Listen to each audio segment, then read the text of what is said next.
मधून पुण्यामध्ये महिला दिनाच्या दिवशीच तरुणाने भर रस्त्यामध्ये अश्लील वर्तन केलं। गौरव आहुजा आणि भाग्येश निपजिया या दोघांवर येरवडा पोलीस ठाण्यामध्ये गुन्हा दाखल करण्यात आलाय। मद्यधुंद तरुणांचे शास्त्रीनगर चौकातील सिग्नलवरच हे अश्लील वर्तन सुरू होतं। स्त्रियांच्या समोरच तरुणांनी अश्लील वर्तन केल्याचा व्हिडिओ व्हायरल झालाय। तरुणाचं महागड्या BMW कार मधलं हे अश्लील कृत्य पुणेकरांच्या संतापाचं कारण ठरलंय।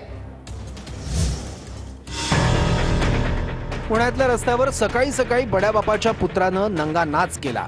शास्त्रीनगर चौकातील सिग्नलवर मद्यधुंद अवस्थेत या तरुणानं अश्लील चाळे केले। MH12 RF 8419 नंबरच्या BMW कारमधून गौरव आहुजा भरधाव वेगानं चालला होता। भरधाव कार गुंजन टॉकीजकडून वाघोलीकडे चालली होती। त्यावेळी रस्त्यावरून जाणाऱ्या सुनील शिरसाट नावाच्या एका नागरिकानं त्याला हटकलं। त्यानंतर BMW कारमधून गौरव आहुजा खाली उतरला। खाली उतरून त्यानं रस्त्यावरच लघुशंका केली। एवढंच नाही तर कारमध्ये बसल्यावरही त्यानं अश्लील कृत्य केलं। गौरव आहुजाच्या शेजारी बसलेला त्याचा मित्र यावेळी हसत होता। गौरव आहुजाचा मित्र असलेल्या भाग्येश निपजियाच्या हातात दारूची बाटलीही होती। गौरव आहुजा 100 पेक्षा जास्त वेगानं BMW कार चालवत असल्याची माहिती प्रत्यक्षदर्शीनं दिली आहे। गौरवला हटकलं नसतं तर त्यानं पोर्शे प्रकरणासारखंच दुसरं प्रकरण घडवलं असतं अशी भीतीही प्रत्यक्षदर्शीनं व्यक्त केली आहे।